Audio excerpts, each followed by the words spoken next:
Good afternoon all of you. Welcome to Anjan TV1 news. మహోన్నతమైన కార్యక్రమానికి శ్రీకారం.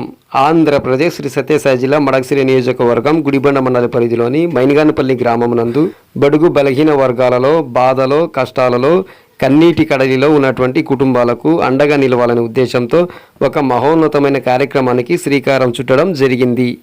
నమస్కారం. రాళ్లపల్లి పంచాయతీలో ఉన్నటువంటి దళిత కుటుంబాలలో ఎవరైనా అకాల మరణం చెందిన లేదా ప్రమాదవశాత్తు చనిపోయినా కూడా వాళ్ళ కుటుంబాలకు అండగా నిలబడాలనుకుంటున్నాం. మా వంతు సహాయ సహకారాలు అందించాలనుకుంటున్నాం. దానిని మొదటగా ఇక్కడ మైనగానపల్లి గ్రామం మా స్వగ్రామం అయిన ఇక్కడ రామకృష్ణ అన్న గారు చనిపోయినారు. వీళ్ళ కుటుంబంతో మాకు చాలా ఏళ్ళుగా సత్సంబంధాలు ఉన్నాయి. మా నాన్నగారు ఈ రామకృష్ణ అన్న గారు వాళ్ళ నాన్నగారు కూడా చాలా మంచి స్నేహితులు. అందుకు వీళ్ళతోనే స్టార్ట్ చేయాలనుకున్నా. దళిత కుటుంబాలు రాళ్లపల్లి పంచాయతీలో ఉన్న 5 గ్రామాలలో ఇక్కడ ఉన్నా కూడా అకాల మరణం ఏదో ప్రమాదవశాత్తు చనిపోయినా కూడా నా వంతుగా వాళ్ళకి 3,000 రూపాయలు సహాయాన్ని అందించాలనుకుంటున్నా. వాళ్ళ కార్యక్రమాలు జరిగే 5 రోజుల లోపలనే ఈ అమౌంట్ ని వాళ్ళ కుటుంబాలకు అందిస్తామని తెలియజేసుకుంటున్నాం. ధన్యవాదాలు.